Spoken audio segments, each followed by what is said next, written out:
A lot of people ask me, what was my aha moment? What made me change my perspective? And it's when I saw this.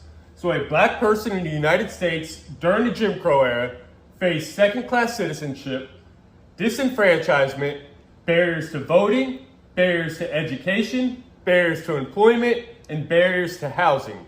Then we had the 1964 Civil Rights Act and the 1965 Voting Rights Act, which stated we could no longer do any of this. We could no longer discriminate based on race. So in 2023, what is the only group of people that we can legally discriminate against? We can legally relegate to second-class citizenship, create barriers to voting, barriers to education, barriers to employment, barriers to housing.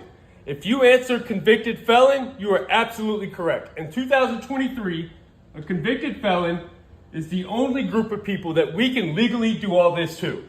Now, do you believe it's a coincidence that 1 in 3 black males carry this label as convicted felon as opposed to 1 in 17 white males? If you answered yes to that question, let's take a look at what's happened since the dismantling of the Jim Crow laws.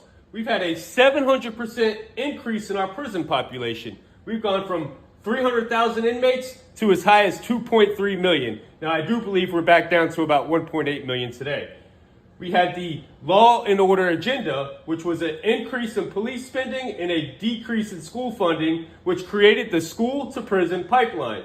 We also had the war on drugs, which we now know was a war on people. We had the 1986 Anti-Drug Abuse Act, and we had the 1994 Crime Bill. Now, the 86 Anti-Drug Abuse Act differentiated between rock cocaine and powder cocaine, which we know predominantly impacted the black community. And the 94 Crime Bill created harsher sentences, lengthier sentences, and minimum mandatories. We also know that black people make up 53% of all exonerations, 69% of exonerations for drug crimes, and they're 7 times more likely to be wrongly convicted. So when I seen all of this, I realized that racism in this country never ended. We have a systemic issue.